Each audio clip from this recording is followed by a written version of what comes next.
আরসালানের বিরিয়ানি কি আদৌ ভালো? এই বিষয়টা তদন্ত করতেই রবিবারের দুপুরে চড়া রোদে বেরিয়ে পড়লাম আরসালানের বিরিয়ানি চেখে দেখতে। গিয়ে কিছুক্ষণ বিরিয়ানি ম্যানদের সুপার পাওয়ার দেখে অর্ডার দিলাম মাটন বিরিয়ানি। অর্ডার দেওয়ার ৫ মিনিটের মাথাতেই বিরিয়ানি এসে হাজির। একটা বেশ ভালো সাইজের মাটন আর তার ডাবল সাইজের আলু দিয়ে বেশ অনেকটাই বিরিয়ানি দিয়েছে দেখলাম।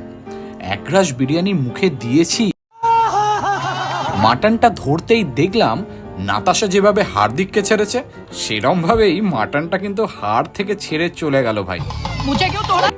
তবে আলুটা দেখলাম হার্দিকের লাইফ সিচুয়েশনের মতন বহুত হার্ড। কমপ্লেন করাতে নতুন আলুয়ের পিস দিয়ে গেল, যেটা দেখি পিয়ুষ চাওলা ভাই হেভি খুশি। তারপর বিল আসাতে আরসিবির মতন নিজেকে গরিব লাগায় সান্ত্বনা পুরস্কার হিসেবে অনেকগুলো মুখশুদ্ধি মুখে পুড়ে বাড়ি চলে এলাম।